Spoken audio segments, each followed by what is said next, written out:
right, Tate, let's take a look at your essay. So, before we get started, I just want to let you know we have not done MLA format, so I'm not dinging you on that. But I did put this into double space format, so it's easier for me to read.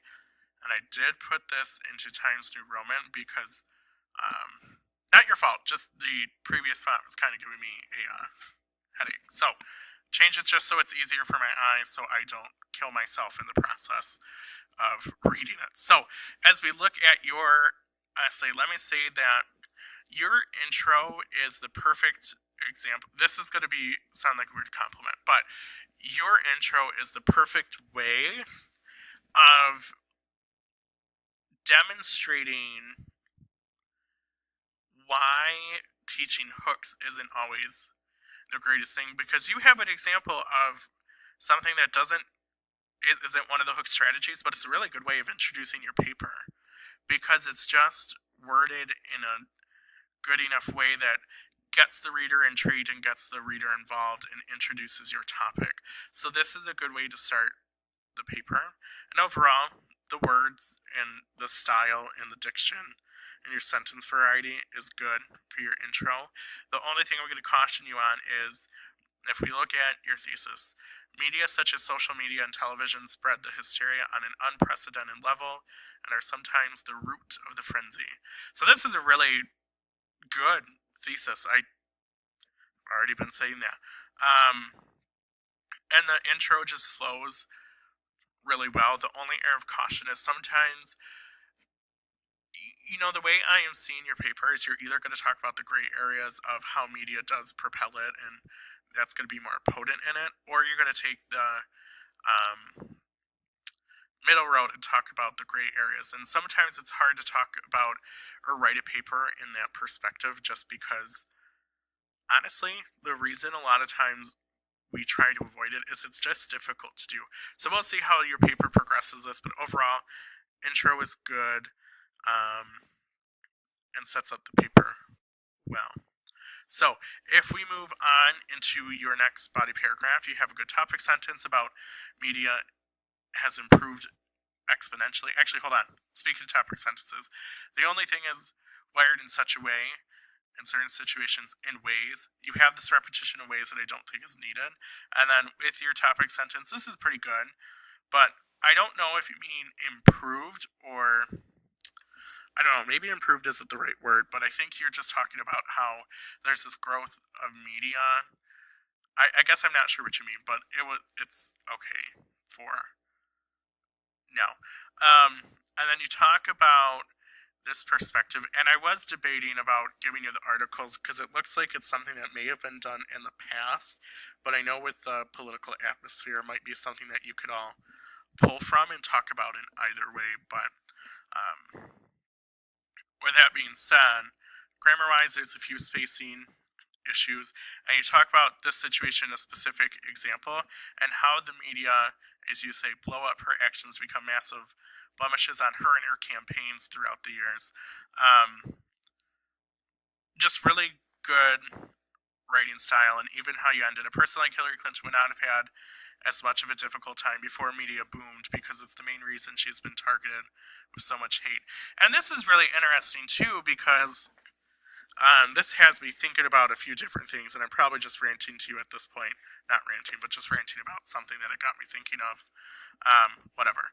There's actually a TED Talk by Monica Lewinsky that you're making me think of now, where she talks about, when the whole scandal with the Clintons happened, Monica was one of the first people to be put on that internet pedestal, and look at that. So the Clintons have this history of being in the media in such a way because it started really with his presidency. But anyways, overall, looking at this, I don't see any major grammar issues. You just have the spacing concerns, so make sure that you're paying attention to that. See it right here. But you have a good use of evidence with some good analysis, so really good job there. And then you talk about how I see where you're propelling this now, okay? So you talked about how, yes, these things happen and there's some things that are whatever, but the media tweaked it in a way, and then you're moving into how media tweaks it into how they're the root of it. So now your thesis is coming together so much better and it flows really well.